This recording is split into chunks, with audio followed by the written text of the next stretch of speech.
Sourav coaching সেন্টারে তোমাদের সকলকে স্বাগত। আজকে চলে এলাম উচ্চ মাধ্যমিকের রাষ্ট্রবিজ্ঞান বা পলিটিক্যাল সায়েন্সের সাজেশন নিয়ে। আগামী 17 মার্চ 2025 সোমবারে তোমাদের রাষ্ট্রবিজ্ঞানের পরীক্ষা। রাষ্ট্রবিজ্ঞানের সর্বোচ্চ নাম্বার থাকে 8-এর। প্রথম চ্যাপ্টার আন্তর্জাতিক সম্পর্ক। প্রথম প্রশ্ন, আন্তর্জাতিক সম্পর্ক কাকে বলে? আন্তর্জাতিক সম্পর্ক ও আন্তর্জাতিক রাজনীতির মধ্যে পার্থক্য লেখো। 3+5। পরের প্রশ্ন, ক্ষমতা কাকে বলে? এর উপাদানগুলি বিশ্লেষণ করো। 2+6। শেষ প্রশ্ন, জাতীয় স্বার্থ কাকে বলে?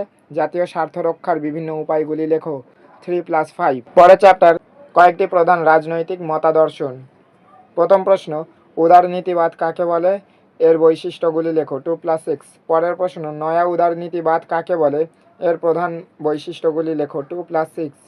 পরের প্রশ্ন, মার্ক্সবাদ কাকে বলে? এর উৎসগুলি কী কী? 3+5।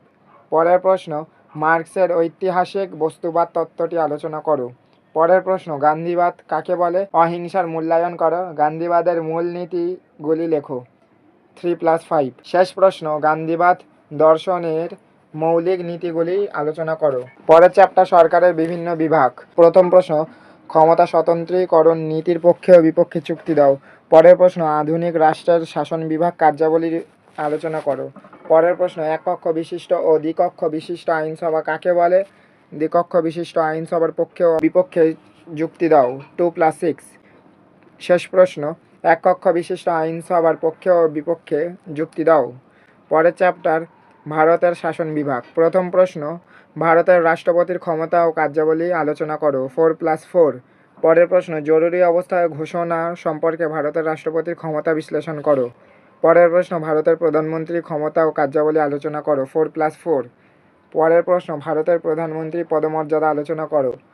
পরের প্রশ্ন, ভারতের একটি অঙ্গরাজ্যের রাজ্যপালের ক্ষমতা ও কার্যাবলী আলোচনা করো। 4+4।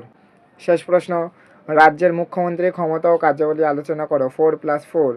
পরের চ্যাপ্টার, ভারতের আইন বিভাগ।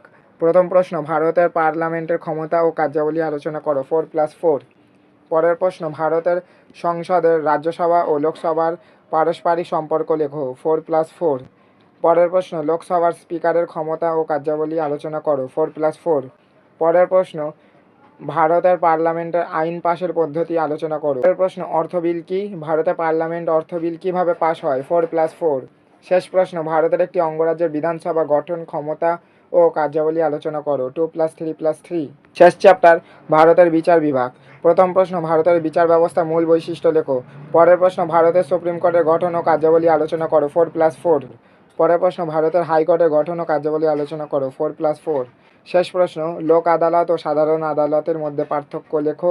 লোক আদালতের গঠন ও কার্যাবলী আলোচনা করো। 4+2+2 ছিল উচ্চ মাধ্যমিকের রাষ্ট্রবিজ্ঞানের সাজেশন। আশা করি তোমাদের ভালো লেগেছে। যদি ভিডিওটা ভালো লাগে থাকে তাহলে লাইক করে দিও আর বন্ধুদের মাঝে শেয়ার করতে ভুলো না।